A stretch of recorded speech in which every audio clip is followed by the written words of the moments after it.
ಸಿಂಹರಾಶಿಯವರೇ, March 2ರಿಂದ 8ರವರೆಗಿನ ಈ ವಾರ ನಿಮ್ಮ ಶಕ್ತಿಯನ್ನ ಸರಿಯಾಗಿ ಬಳಸಿಕೊಳ್ಳುವ ಸಮಯ.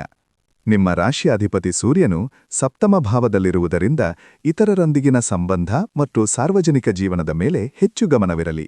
ಇದು ಹೆಚ್ಚಿನ ಉತ್ಸಾಹದ ವಾರವಾದರೂ ಸಂಯಮದಿಂದ ಮುನ್ನಡೆಯುವುದು ಬಹಳ ಮುಖ್ಯ. ವೃತ್ತಿಜೀವನದಲ್ಲಿ ಲಾಭಸ್ಥಾನದಲ್ಲಿರುವ ಗುರುವು ನಿಮ್ಮ ದೀರ್ಘಕಾಲದ ಕನಸುಗಳಿಗೆ ರಕ್ಷಾಕವಚದಂತೆ ಬೆಂಬಲ ನೀಡಲಿದ್ದಾನೆ. ಹಳೆಯ ಯೋಜನೆಗಳನ್ನು ಮರುಪರಿಶೀಲಿಸಲು ಮತ್ತು ಹಳೆಯ ಸಹೋದ್ಯೋಗಿಗಳ ಸಂಪರ್ಕ ಬೆಳೆಸಲು ಇದು ಸೂಕ್ತ ಸಮಯ. ಆದರೆ ಬುಧನ ವಕ್ರಗತಿಯಿಂದಾಗಿ ಸಂವಹನದಲ್ಲಿ ಎಚ್ಚರಿಕೆಯಿರಲಿ.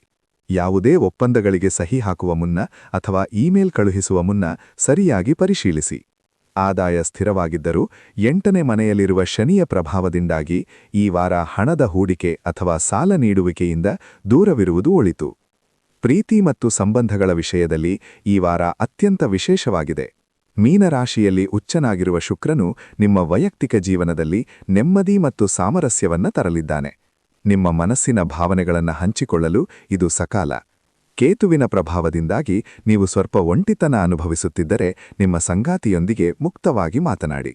ನಿಮ್ಮ ಪ್ರಾಮಾಣಿಕತೆಯನ್ನ ಪ್ರೀತಿಪಾತ್ರರು ಮೆಚ್ಚುತ್ತಾರೆ ಮತ್ತು ಇದು ನಿಮ್ಮ ಬಾಂಧವ್ಯವನ್ನ ಮತ್ತಷ್ಟು ಗಟ್ಟಿಗೊಳಿಸುತ್ತದೆ. ಆರೋಗ್ಯದ ದೃಷ್ಟಿಯಿಂದ ಸೂರ್ಯ ಮತ್ತು ಮಂಗಳನ ಪ್ರಭಾವದಿಂದಾಗಿ ಸ್ವಲ್ಪ ಆಯಾಸ ಅಥವಾ ಅಶಾಂತಿ ಕಾಣಬಹುದು. ಸಾಕಷ್ಟು ವಿಶ್ರಾಂತಿ ಪಡೆಯಿರಿ ಮತ್ತು ದೇಹದಲ್ಲಿ ನೀರಿನಂಶ ಕಡಿಮೆಯಾಗದಂತೆ ನೋಡಿಕೊಳ್ಳಿ. ಈ ವಾರ ನಿಮ್ಮ ಮಂತ್ರ ಸಂಯಮ. ಬಲಪ್ರಯೋಗಕ್ಕಿಂತ ಪ್ರೀತಿ ಮತ್ತು ನಯದಿಂದ ಕೆಲಸಗಳನ್ನು ಸಾಧಿಸಿ. ಸ್ವಲ್ಪ ನಿಧಾನವಾಗಿ ಹೆಜ್ಜೆ ಇಟ್ಟರೆ ಯಶಸ್ಸು ನಿಮ್ಮದಾಗುತ್ತದೆ.